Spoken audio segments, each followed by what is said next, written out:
Tentera Udara Diraja Malaysia TUDM mengesan penerbangan mencurigakan 16 buah pesawat tentera udara milik China memasuki ruang udara zon maritim Malaysia di Kota Kinabalu semalam. Panglima TUDM Jeneral Tan Sri Akmal Abdul Samad berkata, insiden pesawat tentera udara China masuk ruang udara negara itu merupakan perkara serius kepada ancaman kedaulatan negara dan keselamatan penerbangan.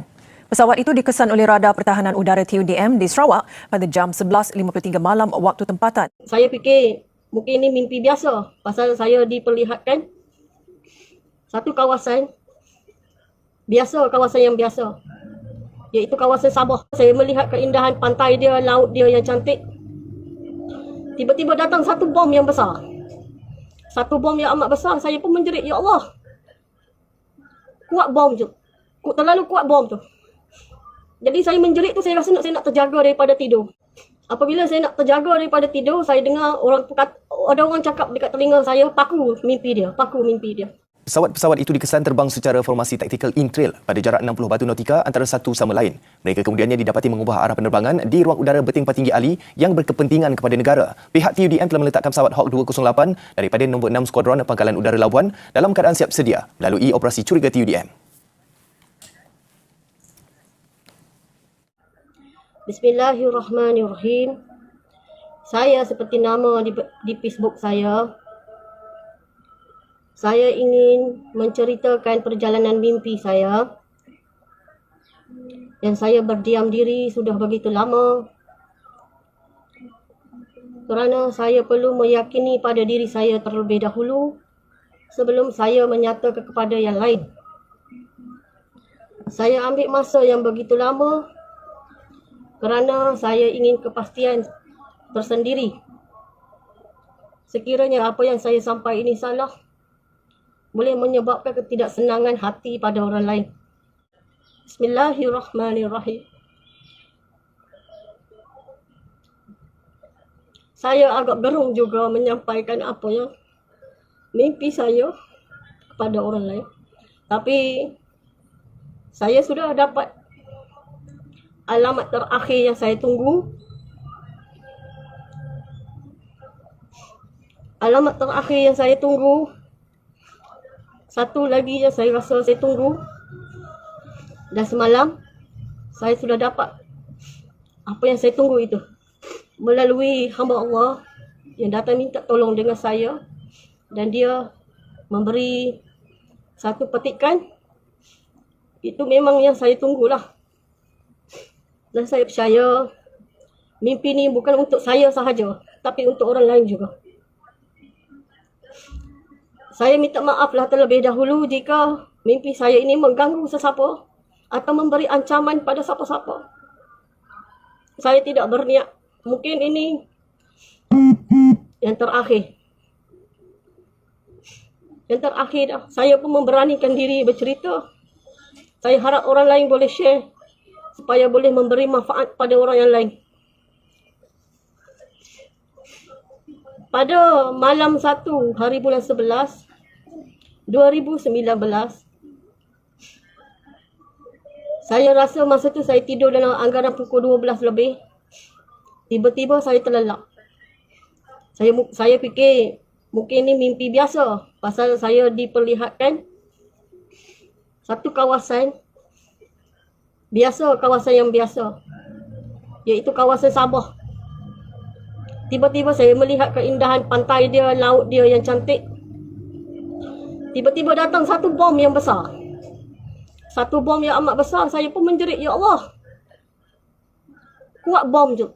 Terlalu kuat bom tu. Jadi saya menjerit tu, saya rasa saya nak terjaga daripada tidur. Apabila saya nak terjaga daripada tidur, saya dengar ada orang cakap dekat telinga saya, paku mimpi dia. Dan saya faham bahasa tu, paku mimpi dia. Jadi apabila dia memperkatakan paku mimpi dia, saya kira saja paku mimpi. Saya cuma melihat atau mendengar apa yang orang nak bercerita pada mimpi saya tadi. Bom datang ke arah situ dengan sebab tipuan emas. Dengan slogan tipuan emas. Saya tidak tahu perkataan tu. Saya pun tidak tahu, tak reti maksud dia apa. Mula-mula dia berkisar dengan negeri Sabah, Sarawak dan termasuk Brunei. Bertalu-talu bomnya. Lama kelamaan sampai ke Semenanjung Malaysia. Oleh kerana sampai ke Semenanjung Malaysia, rakyat di Jakarta pun melihat saudara mereka dibom sedemikian rupa. Mereka pun bergaduh. Bergaduh tak tahu bergaduh dengan siapa. Mereka pun hingga pecah darah di Jakarta. Lautan yang saya tengok dalam mimpi saya, pecah darah itu di sekelilingi penuh seperti lautan darah di Jakarta. Jakarta, Indonesia. Dari kiri ke kanan, kanan ke kiri, tepi-tepi semua penuh dengan darah. Saya tak reti nak memberi maksud yang nyata. Pasal saya sendiri pun tak faham. Lama Malaysia mempertahankan tanah air dengan menahan bom yang besar-besar tadi. Bom dia cukup laju. Cukup laju. Lajunya hingga sekelip mata. Dan menjunang jatuh ke tanah Melayu, Malaysia.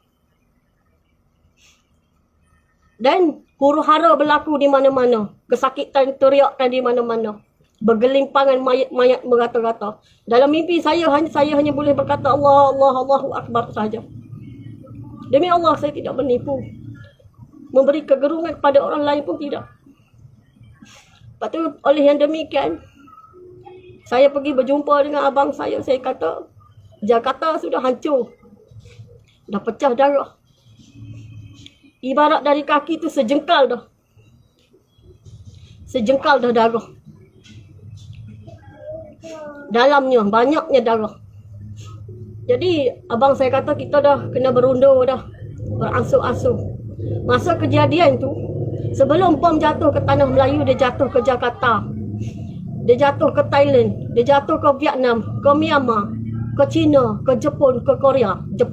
Bom ini merata-rata. Saya tidak boleh menggambarkan macam mana. Sudah hancur lebur. Bomnya amat besar. Dalam mimpi saya hanya menjerit Allahu Akbar itu saja. Oleh kerana bom itu merata-rata dan kita membuat pertahanan juga di kawasan Johor, di perairan Pahang, di perairan di Terengganu, Kelantan. Tapi pertahanan kita tidak lama, hanya 2 minggu sahaja. Kita pertahankan 2 minggu saja. Selepas itu bom jatuh ke tanah air kita dengan banyak-banyaknya. Akibat kacau bilau bom yang besar jatuh ke tanah air kita, kita kena berundur untuk mencari pemimpin yang sebenar, iaitu Imam Mahdi.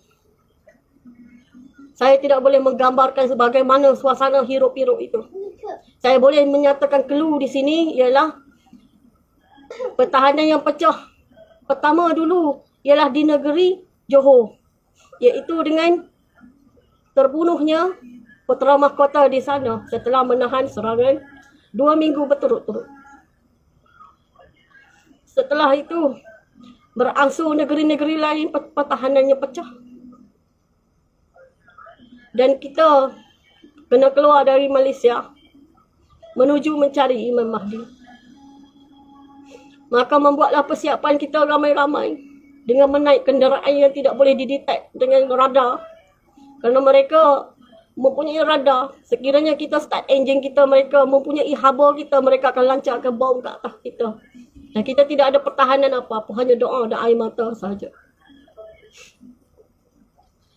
Dan masa itu, apabila abang saya kata dah boleh, Abang Jamal saya, dah boleh dah bergerak, maka dalam mimpi saya tu bergeraklah ramai-ramai dengan berkenderaan. Ada yang naik kuda. Yang berkuda ialah Sultan Mizan. Sultan Mizan berkuda. Saya nampak gambaran dia naik kuda. Dari awal hingga akhir dia naik kuda. Saya duduk kawasan anak-anak, kanak-kanak, orang-orang yang sudah tua, orang-orang yang mengandung, yang sudah tidak larat. Kerja saya mengelak habuk-habuk mereka, memberi makan kepada budak-budak dan jaga. Lama kita meneruskan perjalanan tu. Saya tidak tahu ke negeri mana, ke arah mana. Maksudnya kita daripada Malaysia masuk ke Thailand. Masuk lagi ke mana saya tidak pasti. pasal saya diberi gambaran yang menjaga peta tadi, iaitu perbincangan dari Sultan Mizan dan juga abang saya Abdul Jamaluddin. Dan dalam pertengahan perjalanan lama, perjalanannya lama, cukup lama, kami berhenti untuk mengambil air kerana sisa air kami, simpanan air kami sudah tidak banyak. Lebih-lebih lagi kawasan yang kanak-kanak yang saya jaga. Saya memberi kata kepada abang saya, kita kena berhenti kat sini, air sudah tidak banyak. Nak ambil air dekat air terjun.